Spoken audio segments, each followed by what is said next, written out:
সরকারের প্রথম ১০০ দিন টিআইবি এর সাম্প্রতিক প্রতিবেদন, পুলিশ সদর দপ্তরের তথ্য এবং বিভিন্ন গণমাধ্যমে প্রকাশিত প্রতিবেদনে দেশের আইন শৃঙ্খলা পরিস্থিতির একটি উদ্বেগজনক চিত্র ফুটে উঠেছে। মে মাসেই ২১৫টি নারী নির্যাতনের শিকার হয়েছে, যার মধ্যে ৫৬ জন প্রাণ হারিয়েছে। বিশ্ববিদ্যালয়গুলোতে মেধার তোয়াক্কা না করে চরম দলীয় আনুগত্যশীলদের ভিসি ও প্রক্টর নিয়োগ দিয়ে শিক্ষা প্রতিষ্ঠানগুলোকে আবারও দলীয়করণের দিকে ঠেলে দেওয়া হয়েছে। বিজ্ঞান বিভাগের দ্বাদশ শ্রেণীর শিক্ষার্থী সাকিবুল হাসান রানাকে হত্যা করে ছাত্রদল। গণভোটের রায় ও জুলাই সনদ অবিলম্বে পূর্ণাঙ্গ বাস্তবায়ন এবং গণহত্যার বিচারের দাবিতে বাংলাদেশ ইসলামী ছাত্র শিবির দেশব্যাপী ৩৬ দিন ব্যাপী বিশেষ কর্মসূচি হাতে নিয়েছে।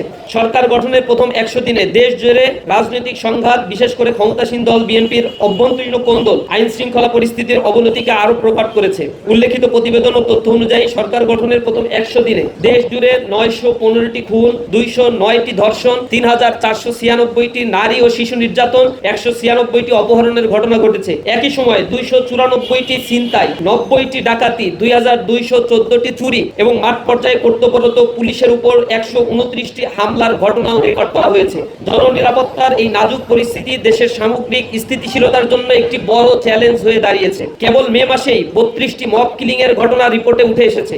একই সময়ে ৩০ থেকে ৩৬ জন গণধর্ষণের শিকার হয়েছে। ফ্যাসিবাদ উত্তর বাংলাদেশে বর্তমান সরকারের আমলেও আমরা সেই একই পুরনো অপসংস্কৃতির পুনরাবৃত্তি দেখতে পাচ্ছি।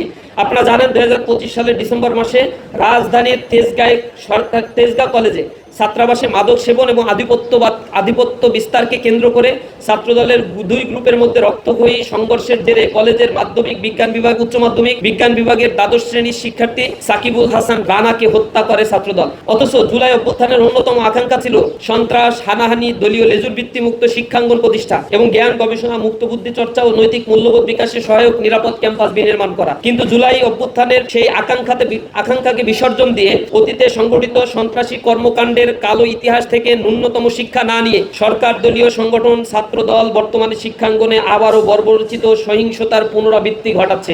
মে মাসেই ২১৫টি নারী নির্যাতনের শিকার হয়েছে, যার মধ্যে ৫৬ জন প্রাণ হারিয়েছে।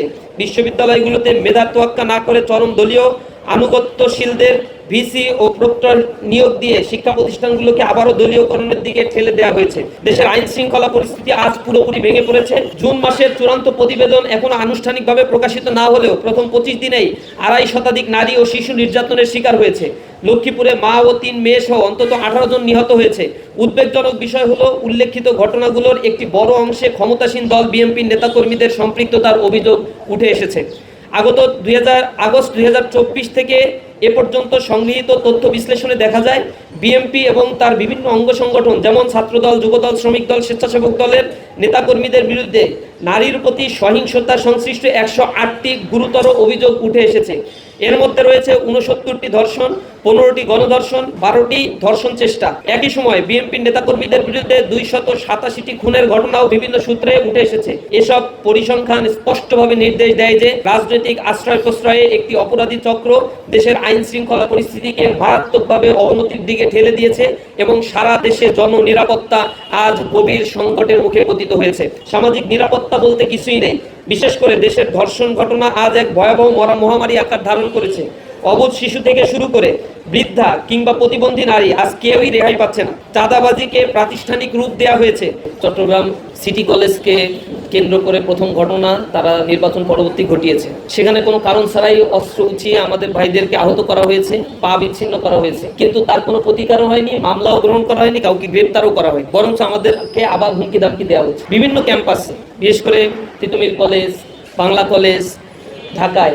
এরপরে গতকাল দেখলেন সিদ্ধেশ্বরী কলেজের মধ্যে কোনো উস্কানি ছাড়াই আমাদের ভাইরা শিক্ষকদের সাথে দেখা করতে গিয়েছে, তাদেরকে আটকে প্রচন্ড পরিমাণে আঘাত করা হয়েছে, মারধর করা হয়েছে কোনো ধরনের কারণ ছাড়াই।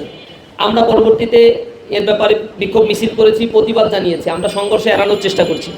আপনারা জানেন গুরুতর আহত যাদের দায়িত্ব রাষ্ট্র গ্রহণ করেছিল, এগুলোর বাইরেও বিচ্ছিন্নভাবে প্রায় ৩০,০০০ মানুষ এখানে আহত হয়েছিল।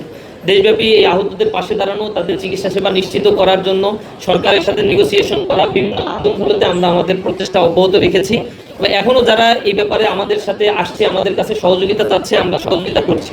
যারা এখনও বাধা পাচ্ছে বা গেজেটভুক্ত রয়েছে, সরকার নানা উদ্যোগ গ্রহণ করেছে। আমরা আশা করি সরকার এই ব্যাপারে আরো বেশি সদিচ্ছার পরিচয় দিবে। এখানে একটা মন্ত্রণালয়কে অ্যাসাইন করা হয়েছে, মন্ত্রণালয় রয়েছে জুলাইকে কেন্দ্র করে। এবং জুলাই স্মৃতি জাদুঘর রয়েছে। স্বাভাবিকভাবেই এই স্মৃতি জাদুঘর থেকে শুরু করে অন্যান্য মন্ত্রণালয়ে যে সুযোগ সুবিধা ইন্টারিম গভর্নমেন্ট তৈরি করেছিল সেগুলো যেন চালু থাকে, এ ব্যাপারে গভর্নমেন্টের প্রতি আমাদের তো আহ্বান থাকবে। জুলাই আহত পঙ্গুত্তরণকারী জুলাই যোদ্ধাদেরকে নিয়ে, শহীদ পরিবার নিয়ে আমরা মাসব্যাপী আয়োজন করব। প্রশাসনের মাধ্যমে, মিডিয়ার মাধ্যমে আমরা আমাদের যতটুকু যোগাযোগ রয়েছে এর মাধ্যমে আমরা বলার চেষ্টা করব। সংসদে দাঁড়িয়ে বিরোধী দলও এ ব্যাপারে ভয়েস রেজ করবে। আশা করি যারা আহত রয়েছে তাদের চিকিৎসা নিশ্চিত হওয়ার আগ পর্যন্ত আমরা তাদের পাশে থাকবো ইনশাআল্লাহ। গত পরশু গভীর রাতে সাজুর কক্ষের সামনে ছাত্রদলের নেতাকর্মীদের সংঘবদ্ধ উপস্থিতির সিসিটিভি ফুটেজ প্রমাণ করে শিক্ষাঙ্গনে আবারও আবরার ফাহাদের মতো মর্মান্তিক ঘটনার পুনরাবৃত্তি ঘটাতে চায় তারা। এছাড়াও শিক্ষা প্রতিষ্ঠানগুলোতে অভ্যন্তরীণ কোন্দল, আধিপত্য বিস্তার, মাদক কারবার ও অন্যান্য অপরাধমূলক কর্মকাণ্ডের মাধ্যমে ক্যাম্পাসগুলোকে আবারও অস্থিতিশীল করে তোলা হচ্ছে। একই সঙ্গে বিভিন্ন মতবাদ ট্যাগিং ও উদ্দেশ্য প্রণোদিত প্রচারণার মাধ্যমে সাধারণ শিক্ষার্থীদের উপর নির্যাতনের বৈধতা তৈরির অপচেষ্টা চলছে।